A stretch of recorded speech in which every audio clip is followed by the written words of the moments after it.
என் நெஞ்சில் குடியிருக்கும் ரொம்ப நாள் ஆசை இந்த மாதிரி ஸ்டேஜில் சொல்லணுன்ட்டு. ஸோ இங்கே வந்திருக்க அனைத்து பெரியவர்களுக்கும், மீடியா நண்பர்கள், பத்திரிகை நண்பர்கள், ஃப்ரெண்ட்ஸ், ஃபேமிலி, அப்புறம் நம்ம celebrities, Murugadoss sir, Sasi sir, Snehan sir, அப்புறம் என்னோடய fight master, editor, music director and cameraman sir, எல்லாருக்குமே ரொம்ப தேங்க்ஸ். ஏன்னா எல்லாருக்குமே இப்போ வந்து பிஸியாக எல்லாருக்குமே ஒர்க் இருக்கும். ஸோ அதெல்லாம் விட்டுட்டு சரி இவங்க கூப்பிட்றாங்களே, சரி போய் பார்ப்போன்னு ஒரு அன்போடு இங்கே வந்திருக்க எல்லாருக்குமே ரொம்ப ரொம்ப நன்றி. அது இந்த டைமை நீங்கள் ஸ்பெண்ட் பண்ணுறது வந்து நான் ரொம்ப ப்ரீஷியஸாக பார்க்குறேன். உண்மையிலே இது ரொம்ப சீரியஸாக ரொம்ப ரொம்ப தேங்க்யூ ஸோ மச் இங்கே வந்ததுக்கு.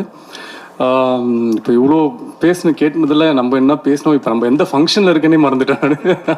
ஸோ எனக்கு ஆக்சுவலி வந்து ஜென்ரலாக உங்களுக்கு எந்த டைரக்டர் ரொம்ப பிடிக்கும் அப்படின்னு என் ஃப்ரெண்ட்ஸ் சர்க்கிளில், ஃபேமிலிஸ் எல்லாம் அப்பப்போ கேட்பாங்க. நான் எப்போவுமே சொல்கிற ஒரே பேர் வந்து ஏஆர் முருகதாஸ். எப்போவுமே நான் சொல்லுவேன்.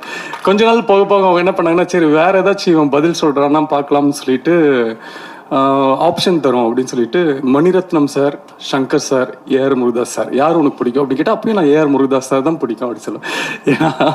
ஏன்னா எனக்கு உண்மையிலேயே நான் வந்து அவரோட படங்கள் பார்த்து எனக்கு எந்த அளவுக்கு பிடிச்சதோ, அவர் கூட எங்கேயுமே புண்ணுன்ற படம் அவர் ப்ரொடியூஸ் பண்ண படம். ஸோ அந்த படத்தில் நடிக்கும் போது அவரோட கேரக்டர் அந்த பிஹேவியர்ஸ்லாம் பார்த்து நிறைய நான் ஃபாலோ பண்ண ஆரம்பிச்சிட்டேன். அவருக்கே தெரியாமல் ரொம்ப ஸ்வீட், ஒரு விஷயத்த வந்து கரெக்டாக புரிகிற மாதிரி சொல்லுவார். ஸோ என்கிட்டே அப்படி ஒன்று சொன்னார். இன்றைக்கி வரைக்கும் நான் ஃபாலோ பண்ணிகிட்ருக்கேன்.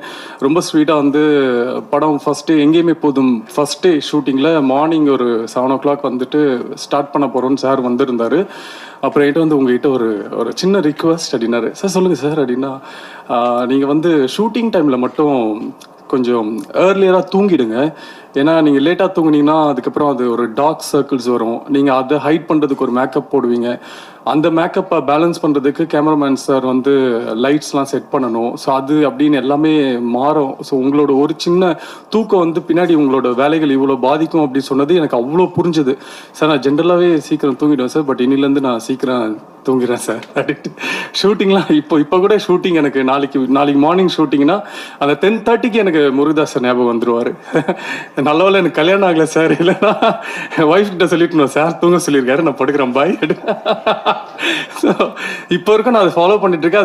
அது எனக்கு வந்து ரொம்ப ஹெல்ப்ஃபுல்லாகவே இருக்குது சார். அந்த பழக்கமே வந்து அந்த ஏர்லி ஸ்லீப் அப்படின்ற பழக்கம் நமக்குள்ளே இருக்கும்போது அது 100% மார்னிங் வந்து ஏர்லியராக வேக்கப் பண்ணி ஆகணும். ஸோ அது ரொம்ப பெரிய விஷயம். அது ஃபாலோ பண்ணும்போது அது எல்லாருக்குமே தெரியும். ஸோ அதுக்காக